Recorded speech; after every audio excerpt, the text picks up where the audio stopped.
ഈശോ മിശിഹായ്ക്ക് സ്തുതിയായിരിക്കട്ടെ.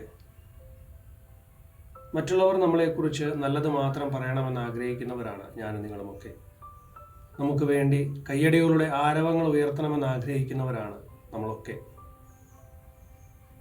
ശബ്ദകോലാഹലങ്ങളുടെ ഇടയിൽ ജീവിക്കുമ്പോഴും ശാന്തതയോടെ, എളിമയോടെ, വിനയത്തോടെ ജീവിക്കുവാനുള്ള വലിയൊരു ആഹ്വാനമാണ് യേശുനാഥൻ ഇന്നത്തെ സുവിശേഷത്തിലൂടെ നമുക്ക് നൽകുക. മത്തായിയുടെ സുവിശേഷം 12-ാം അധ്യായം 15 മുതൽ 21 വരെയുള്ള വാക്യങ്ങളിൽ യേശുനാഥൻ നമ്മോട് ചോദിക്കുന്നു, മറ്റുള്ളവരുടെ ജീവിതത്തിന് പ്രത്യാശ നൽകുന്നവരായി ജീവിക്കുവാൻ നമുക്ക് സാധിക്കുന്നുണ്ടോ? ദൈവത്താൽ തിരഞ്ഞെടുക്കപ്പെട്ട, ദൈവത്തിന് പ്രീതിയുള്ളവനായി ജീവിക്കുക.